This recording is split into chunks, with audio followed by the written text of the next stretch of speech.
A esquerda jurava que o ministro Alexandre de Moraes ia só manter essa ditadura de toga com a direita. Agora eles acabaram de derrubar o Lula naquilo que a gente fala com relação ao crime organizado. Eu estou achando, e eu vou contextualizar para você entender, que o Alexandre de Moraes está tentando se redimir com os Estados Unidos. Mas não vai ser assim, você sabe, né? Ele tomou para ele uma condição de investigar uma organização criminosa e acaba de derrubar o Lula para não interferir nisso tudo. Eu acho, sabe aquele ditado que fala assim, que nesse mato tem cachorro? Sabe? Tem caroço nesse angu? Sabe esse tipo de informação? Alguma coisa muito séria está para acontecer e eu tenho certeza absoluta que o Alexandre de Moraes deve estar recebendo algum tipo de informação nos bastidores. Você vai entender na hora que eu colocar todos os vídeos aqui, tá bom? Eu vou pedir para você que está junto comigo aqui nesta quinta-feira, dia 6 de novembro, hoje é aniversário da minha cidade, Poços de Caldas. Eu quero que você deixe aqui para mim seu like, me ajuda a compartilhar para a gente poder levar essa informação para outras pessoas. E coloca aqui de onde é que você está me assistindo nessa quinta-feira. Aqui é feriado, mas eu tô aqui para falar com você das coisas que acontecem no nosso Brasil. Inclusive, muito obrigado por você estar aqui. Na descrição, para você que está no YouTube, tem um grupo do WhatsApp para a gente participar juntos, tá? Lá tem um grupo.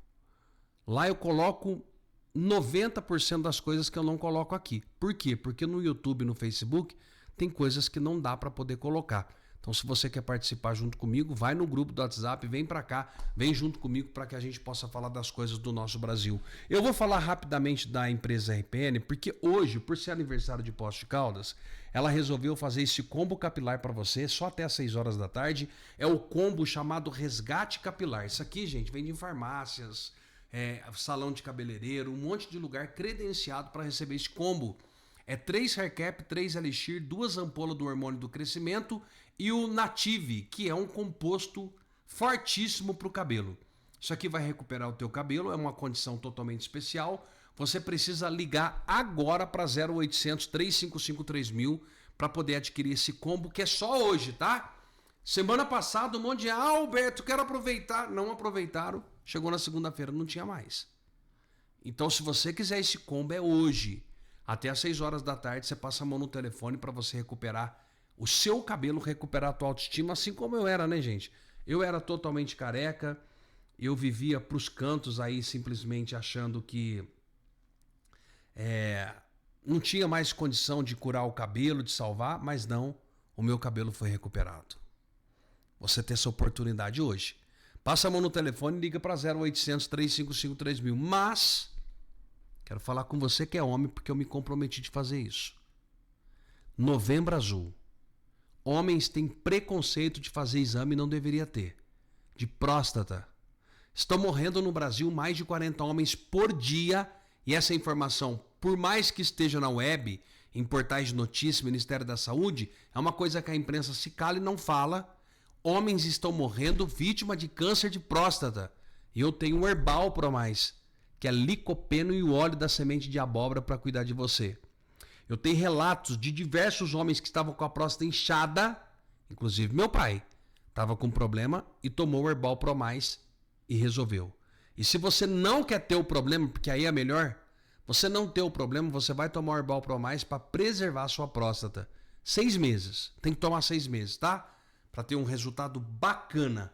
Passa a mão no telefone e liga para 0800 355 3000 para você adquirir o seu. Preste atenção, Brasil.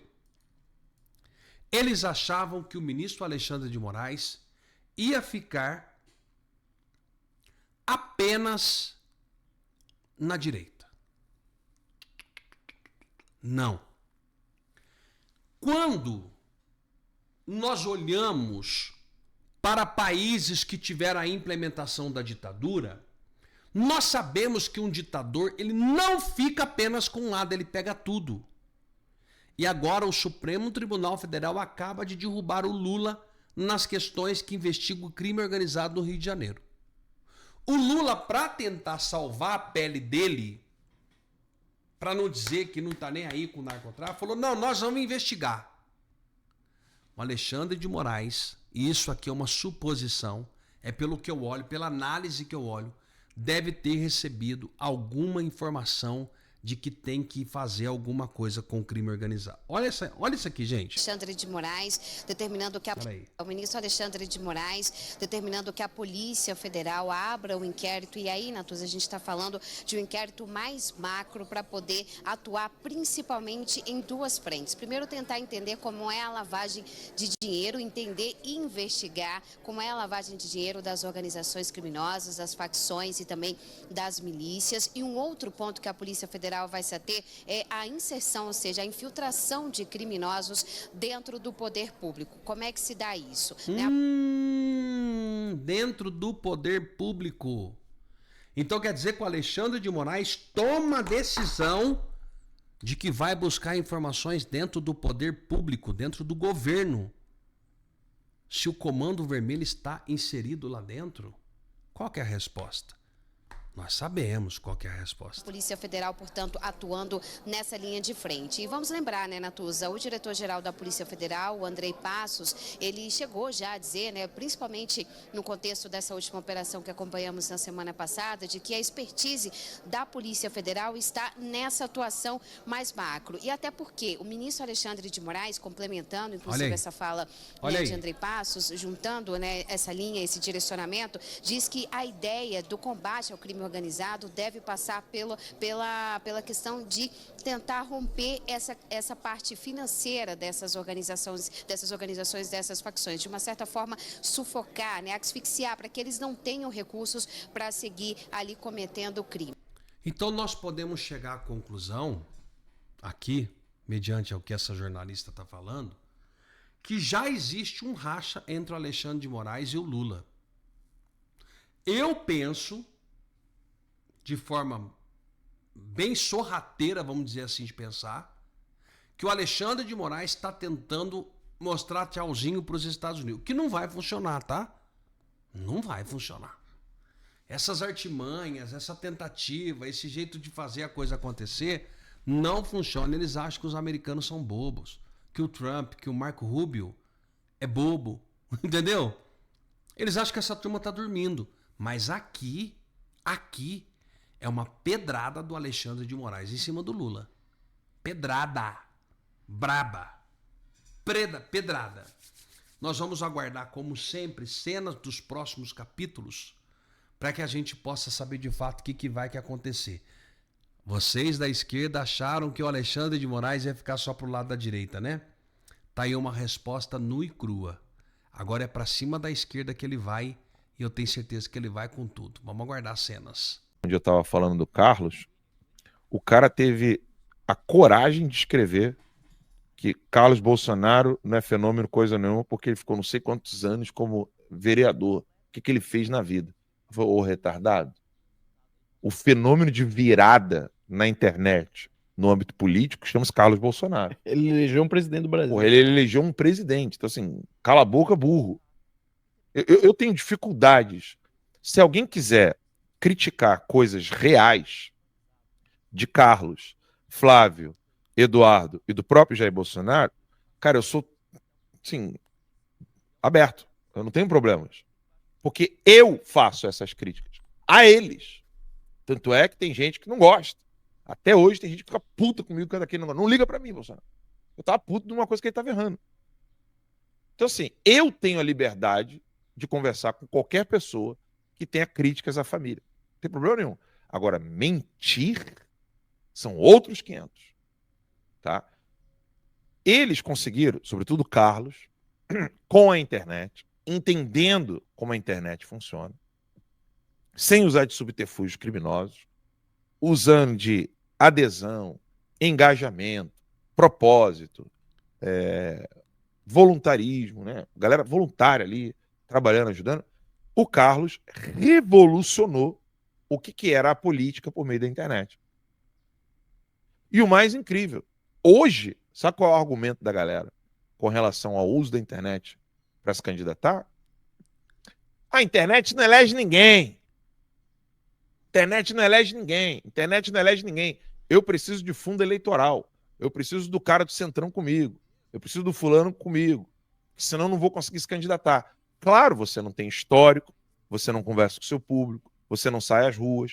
O ministro decidindo quem pode ou não participar de uma reunião com o governador do Rio de Janeiro sobre um assunto que ele não deveria estar indo ao Rio de Janeiro intimidar o governador, e um outro ministro que não tem nada a ver com a história. E o Gilmar Mendes, um sujeito que não tem absolutamente nenhum conhecimento sobre o assunto, e não teve uma porra de um puto de um voto do eleitor do Rio de Janeiro. Olá, Edu Carvalho, melhor canal de corte do YouTube.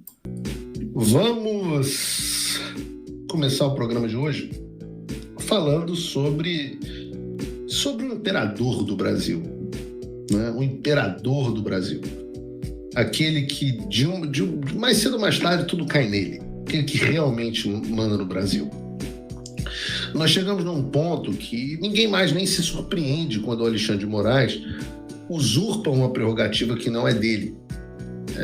Nós nos acostumamos que tudo do Brasil seja resolvido por quem manda. Aos poucos isso foi chegando. Você elege e paga pelos salários de vereadores, de prefeitos, de deputados estaduais, de governadores, de deputados federais, senadores, do presidente.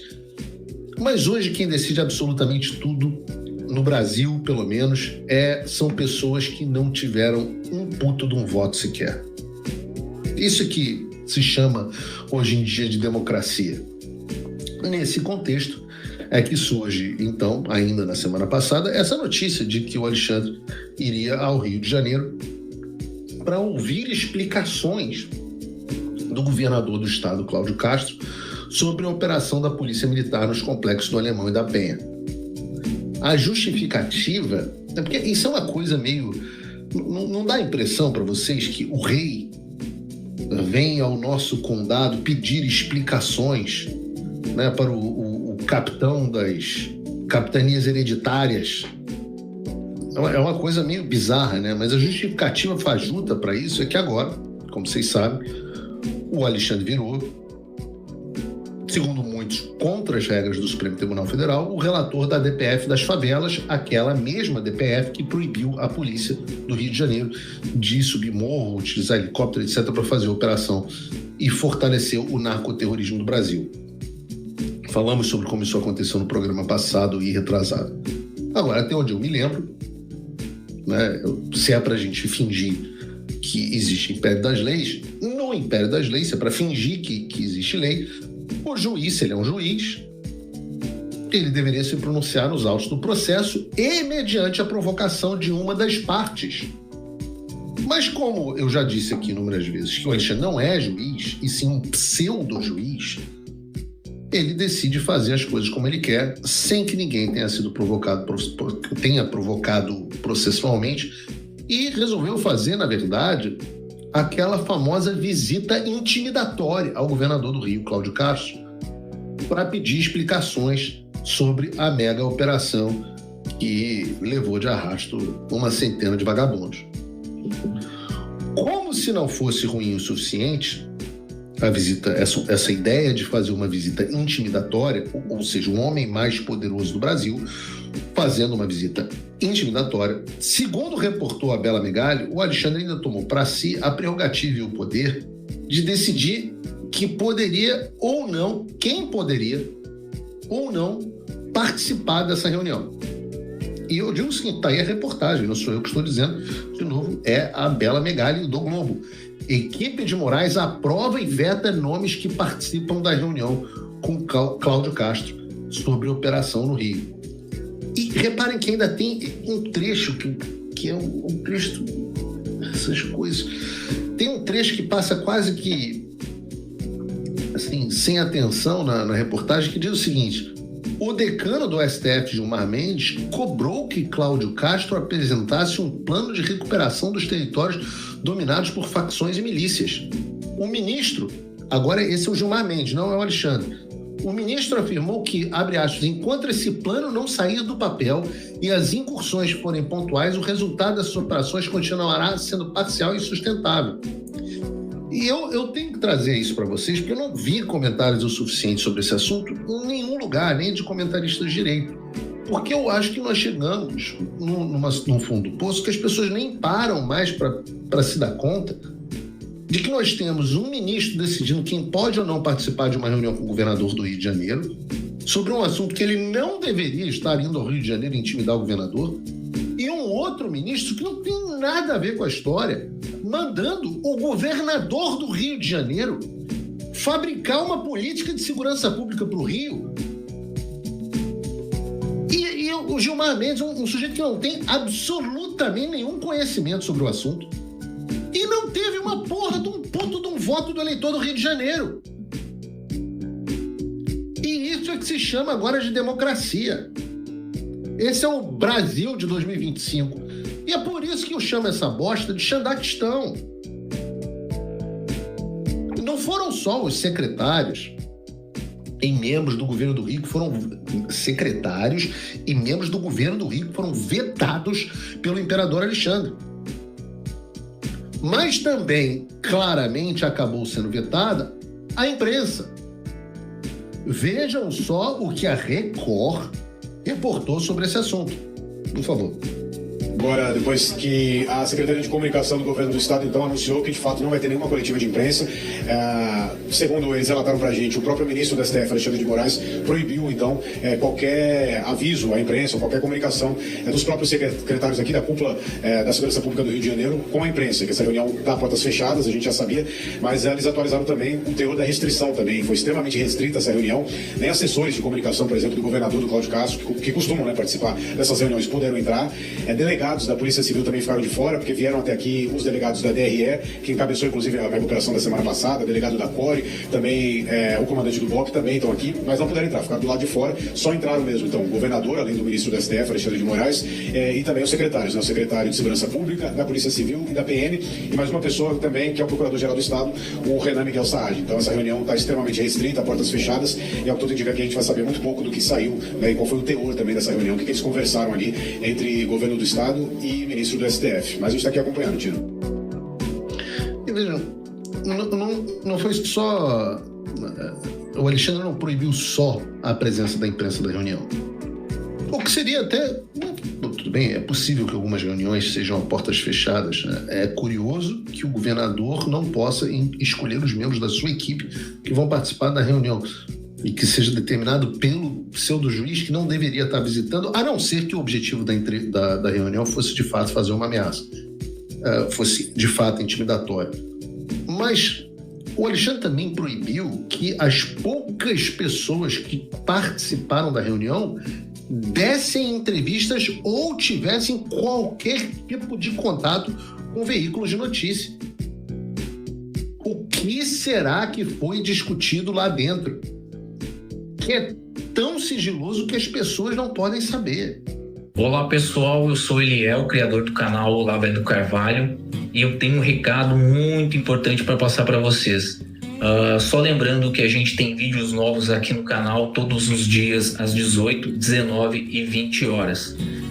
E o recado que eu tenho é o seguinte, é uma novidade que agora você pode se juntar ao jornalista Paulo Figueiredo, que vem fazendo a diferença lá nos Estados Unidos e conseguiu, junto com o Eduardo Bolsonaro, fazer o que 512 deputados e 81 senadores ainda não fizeram pelo Brasil. Você pode fazer a diferença se tornando apoiador do Paulo Figueiredo. Entra no link aqui na descrição do site do Paulo Figueiredo e usa o cupom Olavo é do Carvalho. Assim você se torna apoiador do Paulo e ajuda a gente a construir um país melhor, com menos de $5 por mês. Use o cupom Olavo é do Carvalho e se junte aos patriotas que realmente vêm fazendo a diferença pelo Brasil. Por esse último ponto. Veja, tem, óbvio, uma certa antecipação, né? Estão agindo de forma precoce em relação a esse caso. Veja, e se a gente tem um recurso para ser julgado, né? Por mais que a gente saiba o que vem desse recurso, como é que você antecipa o exame para ele poder ser preso? E se ele não for preso? Segundo o Supremo, né? Pois é, então o Supremo está pré-julgando? Então por que vai ter o julgamento se já julgaram? Pô, vamos fazer o exame para levá-lo à cadeia ou para darem aval à cadeia para onde ele será levado, então está tudo decidido, não precisa ter recurso. Quer dizer, isso não existe. Na prática não é assim que funciona. Na prática, primeiro você julga, depois você determina para onde a pessoa vai, quando presa, e aí, no momento em que ela está sendo presa, que se faz o exame para alocá-la de forma correta. Mas essa atuação precoce, né, seja da Secretaria, seja do Supremo, seja do Moraes, só mostra o quanto tudo isso é político. Na prática também, em termos de recursos, nós temos de lembrar que depois desses embargos de declaração serem julgados, o processo não acabou.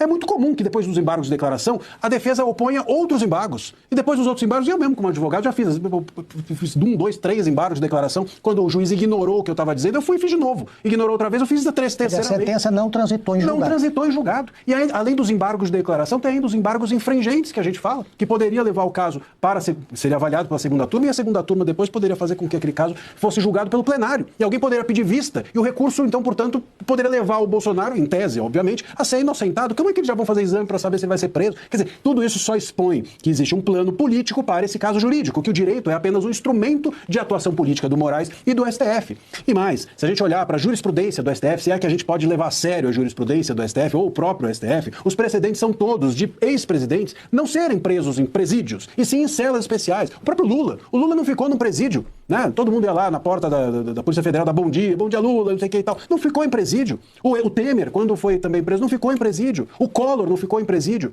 E o Bolsonaro ainda tem esse problema de saúde, que é sem dúvida algo que deveria fazer com que ele continuasse na prisão domiciliar, né? Ele não deveria nem estar preso, vamos dizer a verdade, mas ainda que assim fosse, em prisão domiciliar. Ele tem, como bem lembrado aqui, câncer de pele e tomou uma facada. Pô, isso não é bobagem, uma pessoa que tem uma certa idade já. Então, o que me parece que está se desenhando é uma óbvia atuação política do STF também no momento em que o processo acabar, né? No momento em que não houver mais recursos, que houver o trânsito em julgado, eles vão muito provavelmente desejarem levar o Bolsonaro para a Papuda para ostentarem o troféu. É disso que se trata. É um preso ali de ostentação do STF, um símbolo. E aí depois, de algum tempo, quando tirarem as fotos que desejam tirar, ele talvez volte para casa. Que a especialista em segurança da esquerda falou que os policiais têm que usar, não pode mais usar fuzil, tem que usar pedra. Mas essa dá para matar, pelo menos. Já que ela falou que não pode mais usar fuzil. Bom, segundo uma especialista de segurança da esquerda, que foi às redes sociais falar que policiais não podem mais usar fuzis para enfrentar os bandidos que estão nas nossas comunidades com fuzis, ela falou que tem que usar pedra. Então hoje eu trouxe aqui a nova arma que as polícias civis, militares, federal do Brasil devem usar. Acabem com os fuzis e usa isso aqui que vai resolver o problema. Isso aqui é a cabeça de alguém que se diz entender de segurança pública da esquerda. Lógico que isso aqui nunca vai resolver o problema de segurança pública do Brasil. Para quem está com um fuzil pronto para enfrentar a polícia, só outro policial bem treinado e armado, também com fuzil para enfrentá-lo. Mas é uma vergonha ver alguém que acha que entende segurança pública em falar que temos que voltar aos tempos de pedras e paus para enfrentar os criminosos. Vergonhosa a declaração.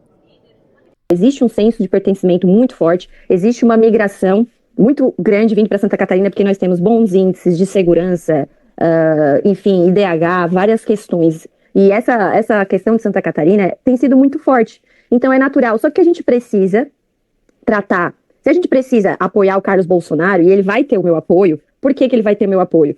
Porque eu sou deputada hoje, e as pessoas que estão criticando o Carlos quando eu falo alguma coisa, né? Vou apoiar, eu falo, meu amigo, eu sou deputada, porque o Eduardo Bolsonaro, eu falei isso no meu grupo ontem, que tem o pessoal mais próximo de mim, eu sou deputada porque o Eduardo Bolsonaro veio aqui e fez evento comigo. O Eduardo Bolsonaro falou no Pânico um dia, é por isso que eu ando com pessoas como a Júlia Zanata, porque eu confio, porque eu sei que ela vai no clube de tiro comigo, que ela não vai me trair. Aí o pessoal fala, mas tu foi competente na tua eleição, tá sendo competente no teu mandato. Sim, mas eu poderia ser a mais competente na minha eleição, tá? Isso é do fundo do meu coração, eu falo em qualquer lugar, mesmo se o Eduardo ficar bravo comigo com alguma coisa, eu vou falar pro resto da vida isso. Eu poderia ser a mais competente da eleição, em 2022, mas as pessoas não iam me dar assim, bola. Ele deu publicidade e disse assim, agora faz a tua parte. Eu fiz a minha parte, fiz uma boa campanha, sei organizar a campanha, tudo. Mas ele me deu luz. Ele disse, essa aqui é da minha confiança. E aí as pessoas me deram crédito. Você entende? Teve um dia, até contei pra ele, que eu liguei, eu tinha o cadastro, antes de eu ser deputada, eu fiz o cadastro das pessoas, tal. Enfim, eu liguei, falei, eu sou candidata, tal. Não, eu já sei, eu já vou votar em ti, porque eu vi o Eduardo Bolsonaro falando de ti. Então isso deve ser reconhecido. E aí, tá? Mesmo as pessoas que estão criticando a vinda do Carlos, e eu entendo, e eu não acho que a gente vai ganhar esse debate, já falei isso internamente, nós não vamos ganhar esse debate enfiando goela abaixo, não vamos, nós temos que construir, isso precisa ser construído, e eu já falei com o Carlos recentemente, vou ajudar a construir isso, vou ajudar. Não vai ter mais atestado, tá lotada, você só virá na UPA se você estiver precisando de atendimento médico. Hoje é quarta-feira, eu tomei essa decisão na terça. Veja a diferença. Preste atenção. Eu vou apresentar a você imagens com vídeo e o áudio é do Dr. Lazarete, o médico que está trabalhando na UPA. Então, agora são 18 horas e 17 minutos aqui, numa quarta-feira, que todos os pacientes recepcionados e atendidos pela triagem, não temos nenhum paciente aguardando atendimento no momento. Isso é agora final da tarde. Olha quantos pacientes estão na fila para serem atendidos. Porém, todo e qualquer paciente que precise de atendimento médico, porque está doente ou com algum outro problema, ele precisa ir à UPA. Dá uma olhadinha como estava e como está. É em nome de Jesus, todos foram curados. Olha, como prefeito de Chapecó, a minha obrigação é fazer com que os serviços públicos atendam às necessidades da população. Ontem eu tomei uma decisão. Nas unidades de pronto atendimento de Chapecó, o atestado será um atestado consciente. Por quê? Porque nós queremos que todo cidadão que tiver um atendimento de urgência e emergência não fique demorando horas dentro de uma unidade de saúde por sua superlotação. A partir de agora, a unidade de pronto atendimento 24 horas da 7 de setembro e o pronto atendimento da EFAP, a partir de amanhã, muda a regra do jogo. Nós vamos começar a trabalhar com um atestado responsável. O que significa isso? O cidadão que procurar uma UPA é porque ele precisa de um atendimento de emergência. Ao chegar e ser atendido, ele só receberá atestado médico em caso de doença ou internamento ou estar em observação de acordo com a avaliação médica. Se porventura o cidadão vier aqui porque ele precisa do atestado, não vai ter mais atestado.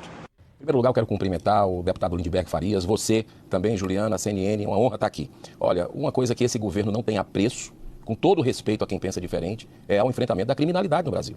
Os índices são os piores possíveis, a população está aterrorizada, esse é o nome que a gente não tem que dourar a pílula. Eu sou de um estado, o deputado Lindenberg também é nordestino, embora tenha sido eleito pelo Rio de Janeiro, mas eu sou de um estado, o Ceará, que nós estamos vendo uma tragédia humanitária acontecer lá.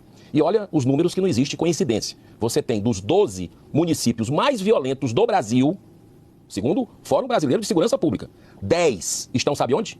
No Ceará e na Bahia. São administrados por quem? Há tanto tempo? Pelo PT. Então, a gente precisa buscar caminhos. Essa é uma questão que transcende uma luta ideológica, partidária, embora que tenha ideologia, sim, no crime organizado. Esse discurso que a gente viu da Gleisi, da ministra Gleisi, é um discurso que não se sustenta. Tem música com o crime, você vê cabelo pintado com o crime, doutrinação de jovens já através do crime. Então, por que não fazer como a Argentina fez, como o Paraguai já fez e outros países que equipararam essas organizações, essas facções criminosas que existem operando nesses países como organizações terroristas. Sim, porque isso facilita compartilhamento de dados, cooperação internacional, inclusive para monitorar o follow the money, para onde é que está indo o dinheiro. E esse dinheiro, essas organizações têm expansão em todo o mundo. Por que não pode ser monitorado isso? Então eu acredito que é um avanço, sim, que a gente possa equiparar essas facções criminosas, o crime organizado, que inclusive eu faço parte de uma CPI dentro do Senado Federal, que foi tomada de assalto pelo PT, que não assinou a CPI, não queria a investigação, foi lá e colocou os membros, colocou o presidente, o relator, e a gente, infelizmente, tem aí a base do governo Lula, que fez essa manobra numa CPI que tinha expectativa da população. Vamos ver se vai acontecer a blindagem que está acontecendo da tropa de choque do governo Lula dentro da CPMI e do INSS, porque a roubalheira de viúvas, de órfãos, de velhinhos aposentados que acreditaram na previdência do país, o governo Lula soube 1 ano e meio antes, organismos de controle, dizendo o que estava acontecendo. Esperou um veículo grande de comunicação fazer uma matéria para depois o governo Lula agir. Então, agora estão blindando lá o irmão do Lula, que é um vice-presidente de uma dessas associações, desses sindicatos, que receberam bilhões de reais dos mais pobres desse país, estão blindando poderosos, porque isso está chegando em gente poderosa também, né, de sócio do careca do INSS. Por que o PT e a base do governo Lula vota contra isso? Então, eu acredito que a gente tem que avançar de uma forma serena, tranquila, mas com enfrentamento ao crime, não tirando a possibilidade de política pública, que é necessário, lazer, geração de emprego e renda e também a questão do esporte. Isso é fundamental para que a sociedade volte a ter os territórios, o Estado seja firme nessa reconquista dos territórios. É o direito das mulheres sobre seu corpo. E quando tem deputados aqui dentro dessa casa, né, falando muitas mentiras, é necessário que nós possamos colocar aqui em pauta que esses mesmos deputados que são do PL, que são da direita, eles querem sim que essas crianças tenham filhos para poder aumentar a máfia dos órgãos a qual eles pertencem, que é deixar as crianças nascerem para que eles roubem os órgãos dessas crianças para traficar órgão no nosso país. Então é preciso dizer isso claramente aqui dentro, porque o PL e muitos deputados estão envolvidos com Senhor presidente, todo mundo aqui é livre para poder falar o que quiser aqui nessa casa. Mas existem algumas acusações que são assim, chegam a ser assombrosas. Falar que o PL está querendo derrubar, né, aí esse projeto, para poder vender os órgãos das crianças, porque estamos envolvidos em máfia de venda de órgãos, pelo amor de Deus, pô. Tem que ter um mínimo de racionalidade para poder acusar alguém. Eu sou um defensor de que a pessoa fale o que quiser aqui nessa casa. Pode continuar falando. Mas assim, vamos ter um mínimo de argumentação plausível aqui no debate. Porque essas acusações, se fossem contrárias, não seriam aceitas como meras acusações.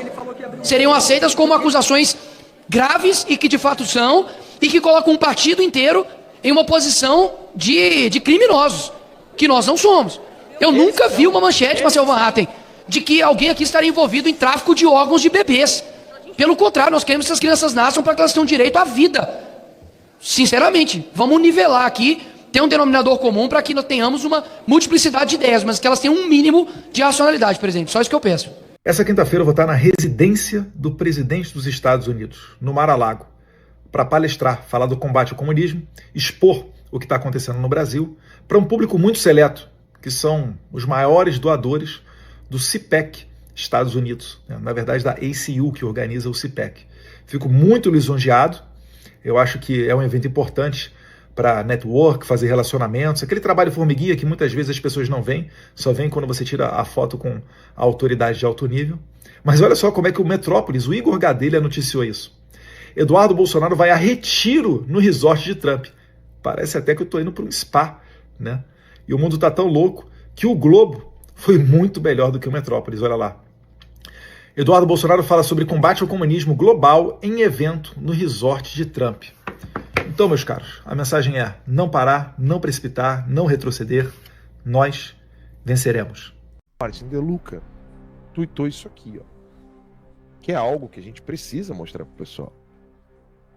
Se uma organização terrorista for designada criminosa, se uma organização criminosa for designada como organização terrorista, que é o FTO, na sigla em inglês, pelos Estados Unidos, a omissão ou recusa de um governo nacional em agir, né, não impediria a cooperação direta com governos estaduais e municípios dispostos a enfrentar a ameaça. Pode passar por cima do governo federal. Pode passar por cima do governo federal.